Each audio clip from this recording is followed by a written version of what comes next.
Rabbil alamin wa bihi nasta'inu ala umuri dunya waddin wa ala alihi wa sahbihi ajma'in.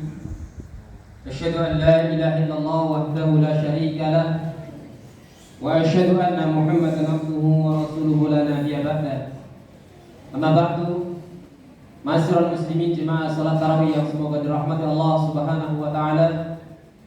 Alhamdulillah kita masih diberikan oleh Allah Subhanahu wa taala saling bermuajahah, saling bertatap muka, saling berkumpul di rumah Allah Subhanahu wa taala.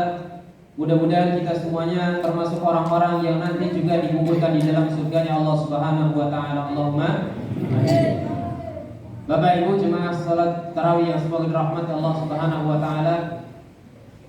Bulan Ramadan adalah bulan yang penuh dengan keberkahan.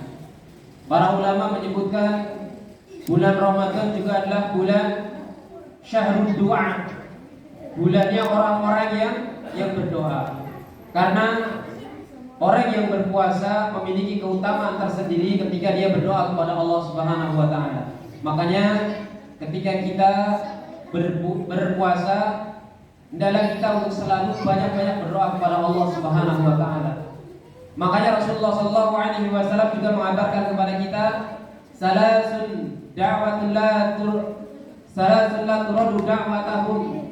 Ada 3 golongan manusia yang ketika dia berdoa kepada Allah Subhanahu wa taala, doanya tidak akan ditolak oleh Allah Subhanahu wa taala.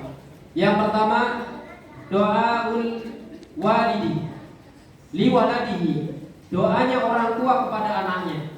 Itu kalau orang tua, kalau doanya anaknya makanya sing ape-ape Bapak Ibu. Biasanya ibu-ibu nanti Masya Allah. Ibu ya. Kalau mendoakan anaknya itu adalah doa yang kebaikan. Jadi ketika kita marah kepada anak itu adalah doa, maka berhati-hatilah ketika kita mengucapkan hal-hal kepada anak kita. Karena doanya orang tua itu akan diijabahi oleh Allah Subhanahu wa taala.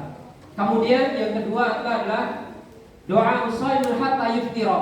Doanya orang yang berpuasa sampai waktu dia berbuka. Makanya Syekh Utsaimin rahimahullah taala menerangkan, apakah berdoa itu ketika orang-orang yang berpuasa itu dia afdolnya, utamanya ketika dia berpuasa saja atau ketika dia mendekati waktu buka. Syekh Utsaimin menerangkan bahwasanya yang lebih afdol ketika mendekati waktu berbuka. Ketika saat itu manusia disibukkan dengan hal-hal menyiapkan makanan dan sebagainya. Padahal waktu itu adalah waktu yang sangat mustajab. Disebutkan alasan-alasan oleh beliau, yaitu salah satunya karena di waktu sore menjelang kita berbuka, kita dalam keadaan lemah.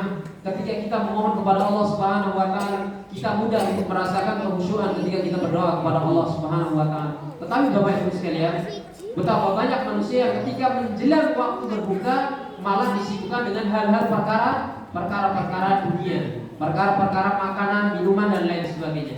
Jadi Bapak Ibu sekalian, mulai besok hari ketika sudah menjelang berbuka, maka luangkan waktu sedikit kita untuk berdoa kepada Allah Subhanahu wa taala. Mudah-mudahan doa kita dijabahi oleh Allah Subhanahu wa taala. Allahumma amin. Kemudian yang ketiga, kata Rasulullah sallallahu alaihi wasallam, da'watul musafir.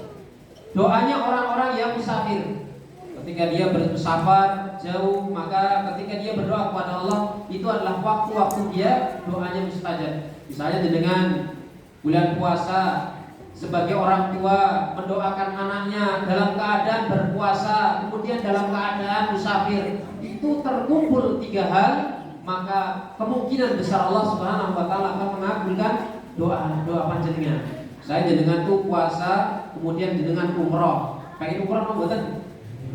Insyaallah pengen semuanya. Kita mudah-mudahan tahun yang akan datang kita dimudahkan oleh Allah Subhanahu wa taala bisa umroh. Allahumma amin. Saya juga pengen Bapak Ibu. Kalau kita sedang dalam keadaan safar, maka dianjurkan banyak-banyak berdoa. Makanya kalau kita itu kadang ketika safar perjalanan jauh, kita itu malah disibukkan dengan perkara-perkara yang lain. Itulah pintarnya syaitan menggoda kita, yaitu kita itu disibukkan dengan pemandangan-pemandangan yang indah. Kita tidak berzikir kepada Allah. Padahal di saat-saat tersebut, saat-saat kita dianjurkan banyak berdoa, dan insya Allah doanya dikabulkan oleh Allah Subhanahu wa taala. Bapak Ibu sekalian, jemaah salat tarawih yang semoga dirahmati Allah Subhanahu wa taala, mudah-mudahan kita termasuk orang-orang yang nanti mulai dari besok dan kedepannya kita termasuk orang-orang yang dimudahkan oleh Allah Subhanahu wa taala. Banyak-banyak berdoa ketika kita berpuasa dan mudah-mudahan doa kita dijabahi oleh Allah Subhanahu wa taala. Allahumma amin. Ini yang saya sampaikan, mudah-mudahan bermanfaat bagi saya sendiri dan kepada seluruh jemaah sekalian. Kita akhiri. Assalamualaikum warahmatullahi wabarakatuh.